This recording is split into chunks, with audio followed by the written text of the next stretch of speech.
Good evening and welcome to my first area build. So in this video I will show you the build that I ended up with pretty much after the first zone of the game. Just to give you guys some inspiration on what is possible. I made my previous video like how to make a build without any sets. Well, this build will feature some sets. But everything that I will show you, you can pretty much get when you finished the first area of the game. Spoiler wise, there will be not that much spoilers, just maybe the Guardian Spirit, some spells, some skills, but nothing too major, nothing that you can actually not take a look at yourself. So, without further ado, let's jump in to the builds. So, I will start with the gear that I'm wearing. I will first go over the ninja and then I will go over the samurai. So, for the ninja, I ended up with the head of the Iga ninja set. For the simple reason that this pretty much gives you a pretty good all-round set for your ninjutsu tools. So at 2 pieces it gives you Dutch ki consumption, 3 pieces ninjutsu damage, 4 faster movement on ninjutsu hit, so when you hit it you move faster. Then untouched ninjutsu for 15%. That basically like if you like use a ninjutsu, you will have the chance that it will not be consumed on use. Then ninja tool art damage, so that will basically increase the damage you do with tools, and of course the faster charge rate for ninja tools as well at 12.4%. Stat wise, it doesn't really matter what you really get. It's just important that you have all the pieces equipped. So you might already see it. This has a 7-piece set, and you will think like, yeah, I can only equip one melee weapon. Well, after the first zone of the zone game, you will get some additional. Let me show you. You will get some additional tutorials. So if you go to like battle scrolls, you will have missions that are called. Let me see, where are they? Mm. Here in Edo, I think. Yes. Here you have warrior adept, ninja adept, and omio adept. I recommend you that you do all 3 of them, because I believe that ninja actually gives you the increased weapon slot. The omio gives you like soul core options, and the warrior kind of forgot what the warrior gave you, but it will also unlock like new skills, and also just do those 3 tutorials. After doing that, you will be able to equip a second melee set, and that's why I have the 2 pieces for the set as well. The Demon Tier Sword and the Demon Fang Kusarigami. What I recommend is basically just like choose a weapon that you like. If you like both of them, good, fine, that's no problem. But for me, I absolutely hate Kusarigamis in Nioh 3. In Nioh 1 and 2 they were better, I don't like them in Nioh 3. So basically the swords will be my main weapon to use, but just make sure that they're both equipped. And if you equip all that, you will have the full set. Then moving on, for charms it doesn't really matter. I just went for one with status ailment accumulation and one with extended elemental weapon.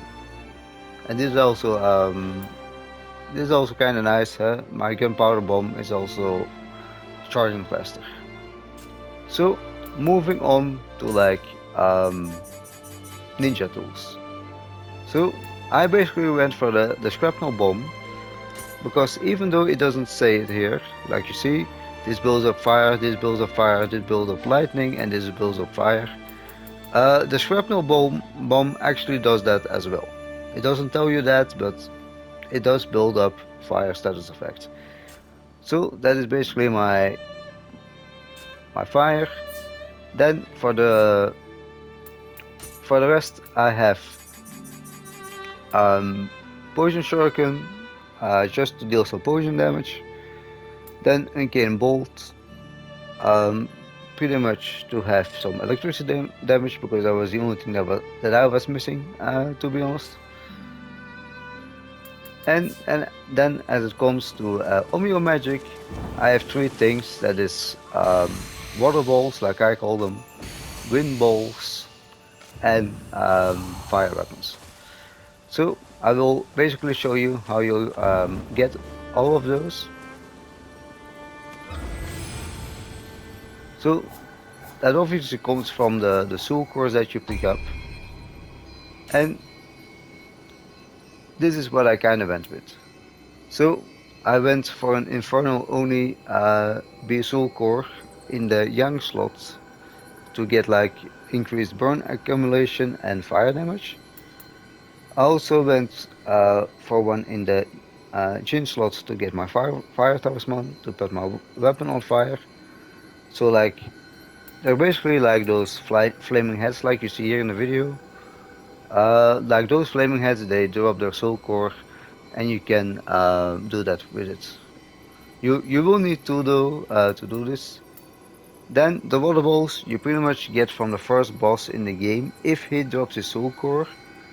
You know, like the snake boss.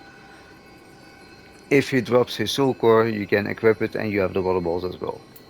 And then you have the Kamatachi soul core that drops the wind balls. Just to quickly show you guys, you find that in this part of the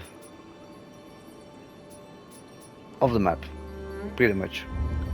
That being said, moving on to talents. What do I have for talents?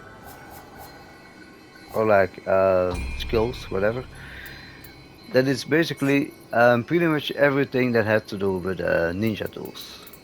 So those you pick up primarily from chests.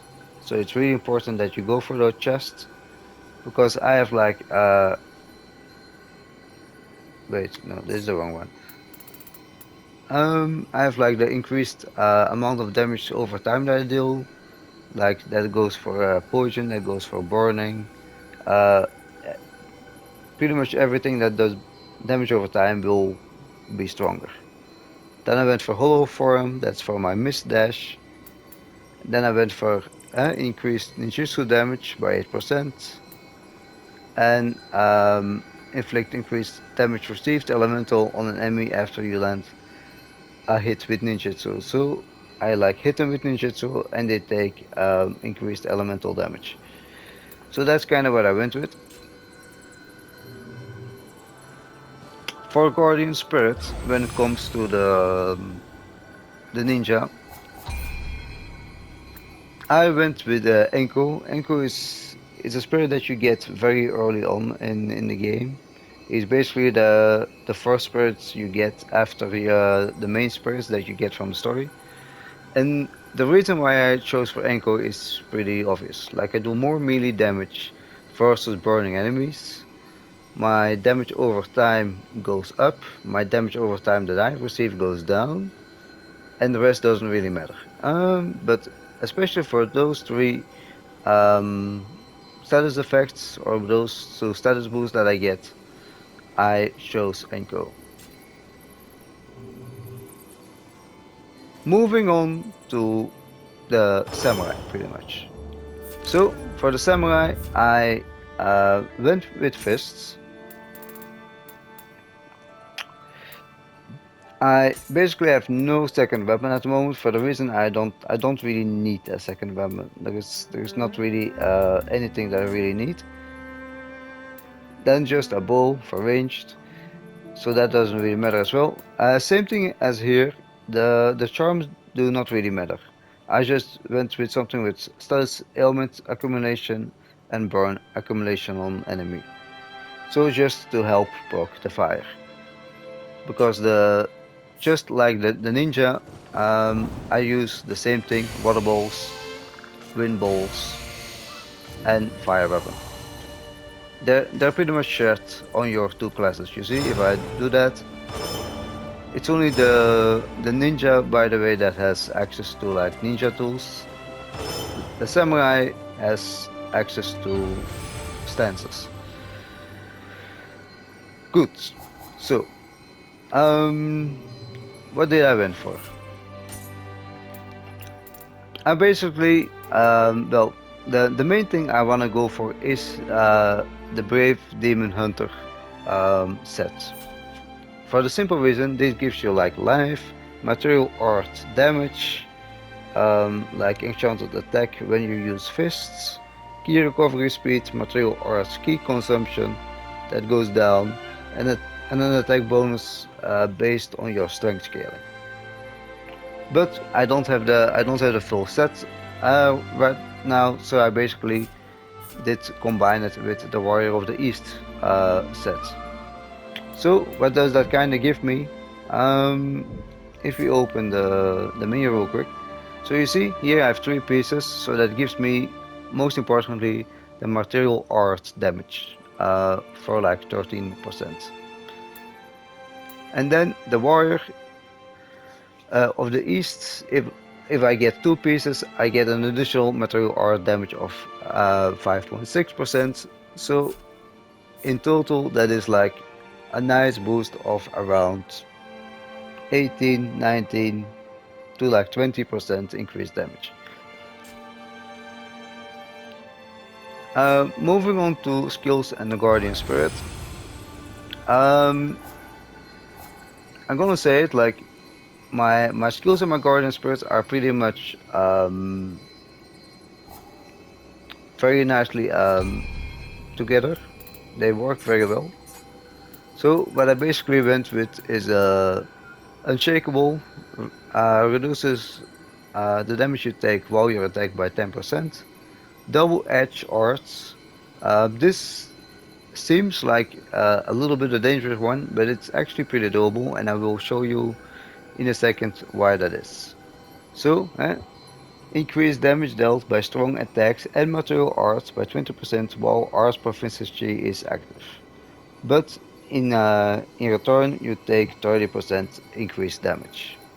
Well, that is not as bad as it seems, because like I have like Unshakable, so that 30% goes minus 10%, so I only take 20% increased damage instead of 30. Then the last one, I have Resilient Art, increases damage dealt by strong attacks and martial arts by 8% while our art proficiency is active. But it's more difficult to fill up the art proficiency. But I will tell you that is not much of a concern for this build, and I will pretty much show you why in a second. Then moving on to Guardian Spirit, I went for a Congo, and Congo is actually a spirit that you can have on um, both stances. So you can basically have them on the ninja and on the samurai. You see here he has fire, on the samurai he has wind, and not only the element changes, also the status things that it gives changes. So what does this give? Why this thing is so good is like it gives me increased damage dealt when I do a deflect. With samurai you can deflect, so every time I do that, I do increase damage. Then of course I get some life. Life is always nice. And then I get like damage taken while attacking. goes minus 11%. So you remember that 30% that we had? Well, this basically makes it a total of 21% percent damage reduction.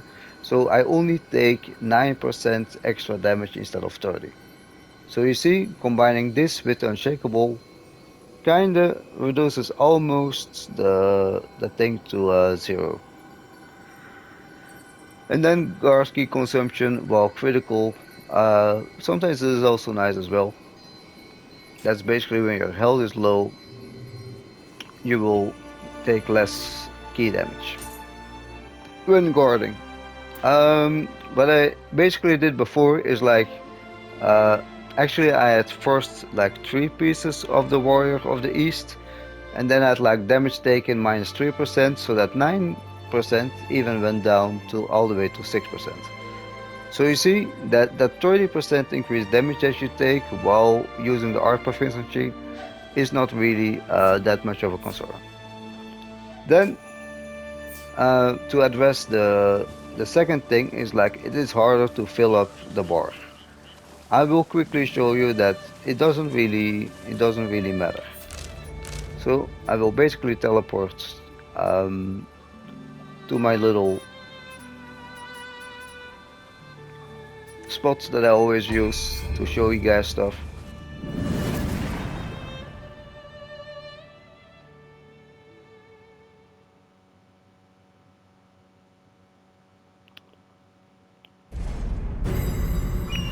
Because our main damage actually comes um, from one particular skill in the fists, and that is, let me find it. I'm really bad in like memorizing where certain stuff was, so I'm really sorry for that. But this is the thing that I'm talking about. Beyond Infinity is a really powerful material art that like basically makes you kind of unstoppable. You don't get staggered too easily as well. It is a little dangerous to proc, especially against bosses. Sometimes you need to be a little careful because like you will see if I only like tap this. Wait, I'm in the wrong stance. It only works on high. But if I like tap the thing a few times, you see, even if I like stop tapping, there is like kinda a high commitment, like you see there. Like you see, I'm tapping, tapping, tapping. I stopped, and she's still going. So there is this kind of high commitment to this skill.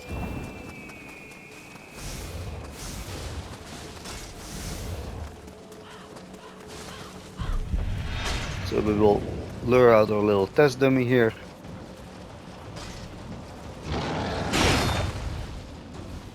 So I will see if I can deflect him.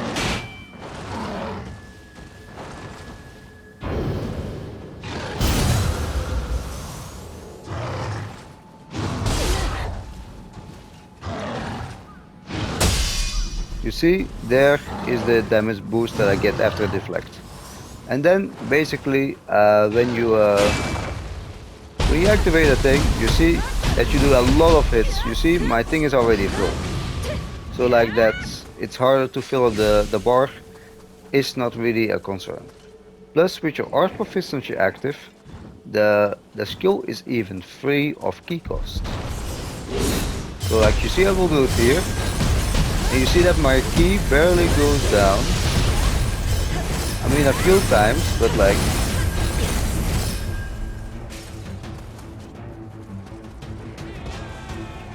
actually if you like hit someone, it will cost you 0 key.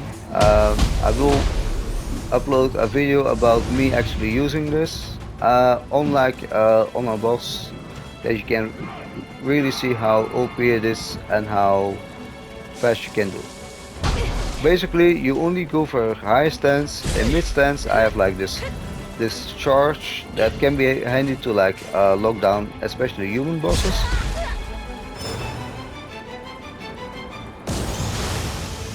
There we go. But like, especially my timer build is pretty much how around the how around that one move and my ninja kind of works with like fire damage, damage over time. That's why I went for the poison shurikens because poison is also damage over time.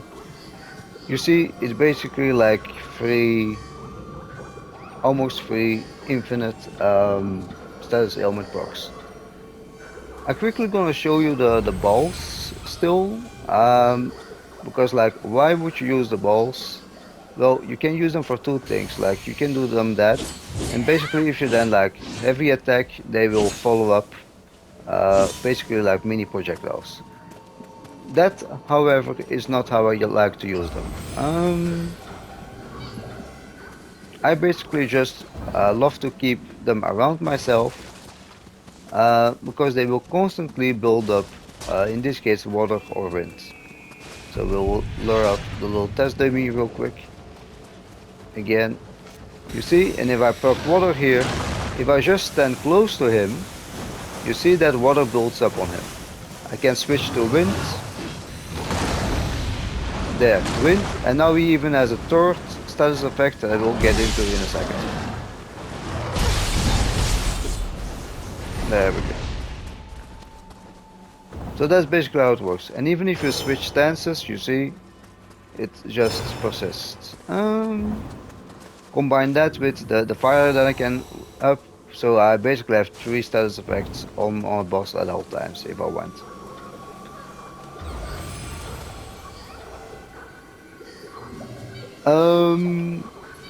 So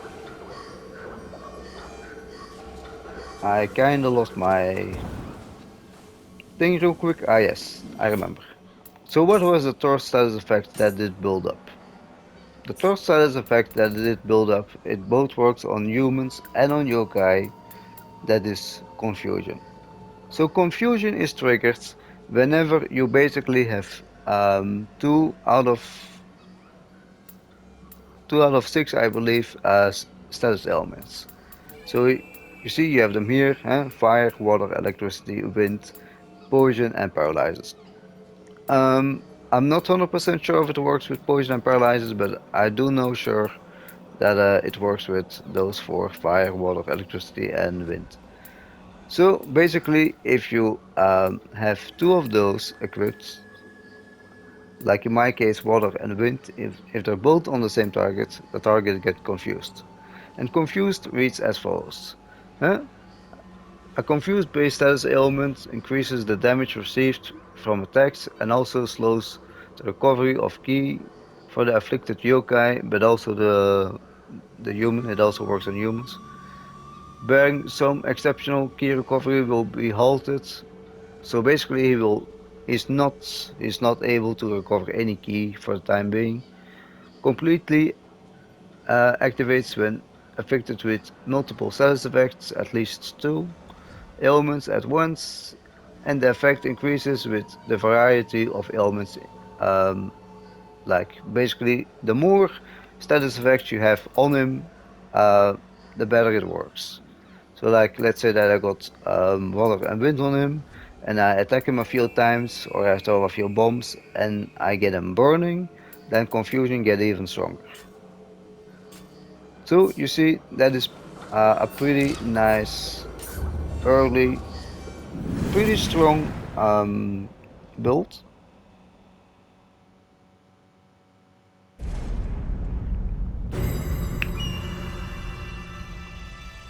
So I hope you did find this helpful. Like to quickly recap, like you basically only need the sets. It's not important.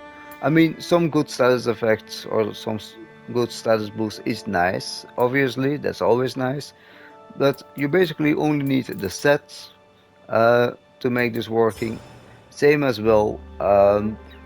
Like this build in particular from the samurai, like what is it? Even if you don't have this set, if you just like learn to work with the fist a little bit and learn to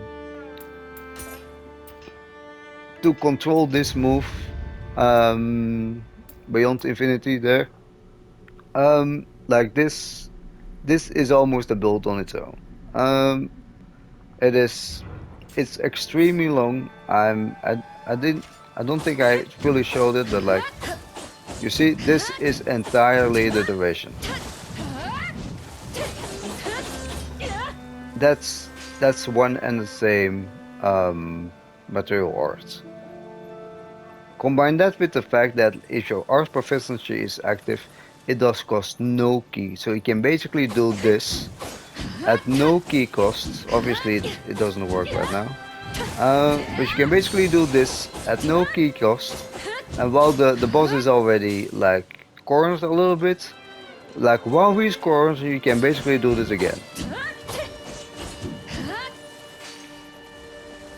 Combine that with some throne and spirit skills, some bombs, some status effects, like things really work well together.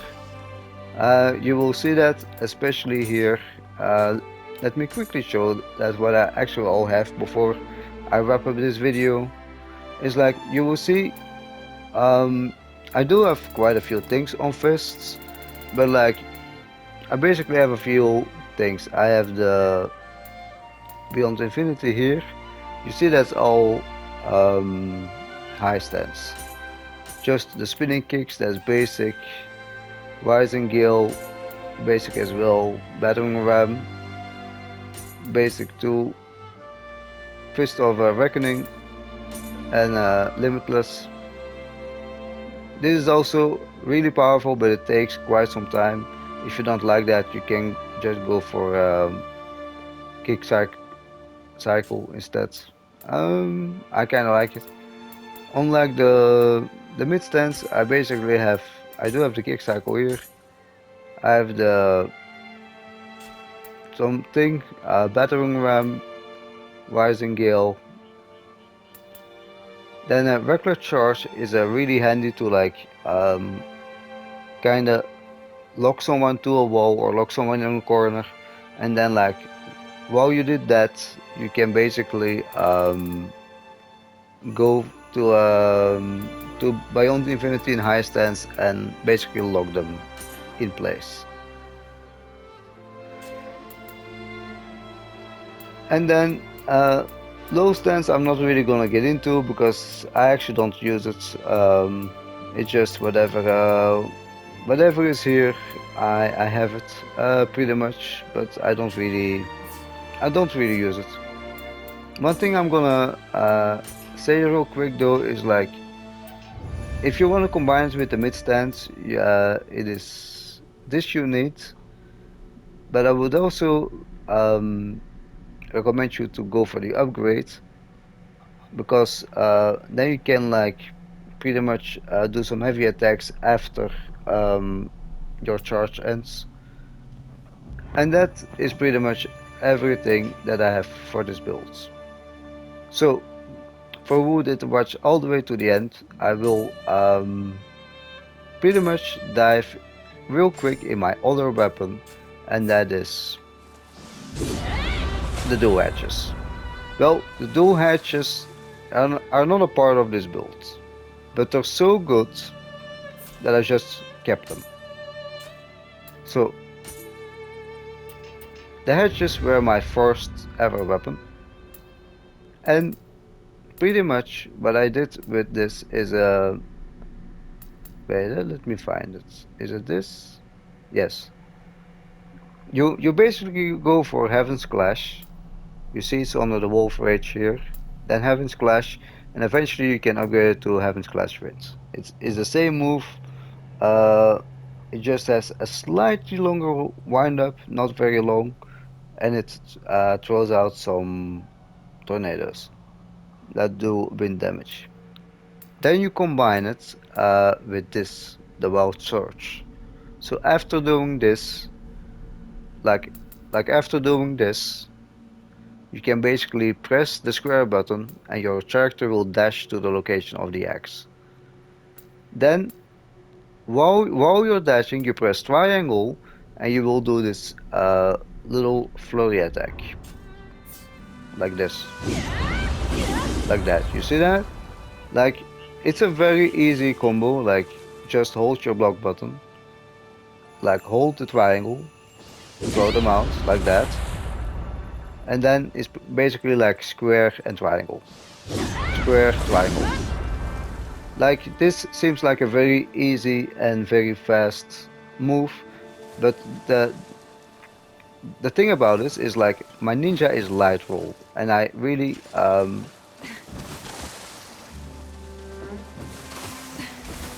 you see, with light roll you're pretty fast, and you can even like have a very nice dash back.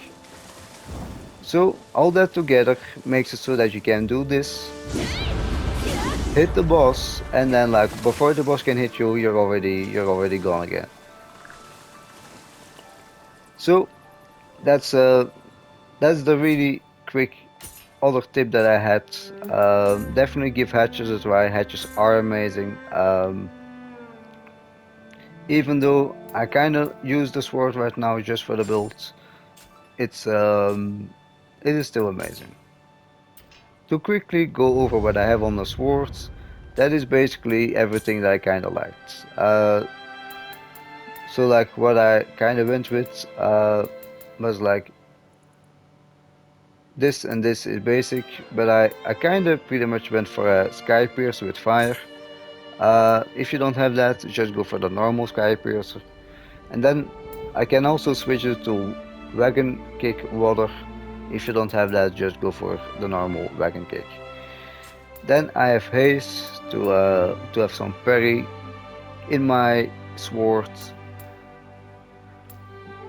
Falling Moon is pretty much you get this from crucible weapons. It's just like a dash down. Morning Light is to get up fast, and then you have a Sky Rift that is another dash down. So like one little combo that I already discovered is like you can basically do this and do a dash down like that, or you can do this triangle and you go down like that. Like I said, it's more for the. I mean, if I had the option, I would stick with my hatches. In all honesty, but I kind of needed two weapons for this set. But however, that will pretty much wrap up everything. If you have any questions about your builds, my builds, or just build crafting in general, any Nioh questions from 1, 2, or 3, just ask them in the comments. I will reply to it. I will make maybe a video about it. Just let me know. And without further ado, I will see you in the next one.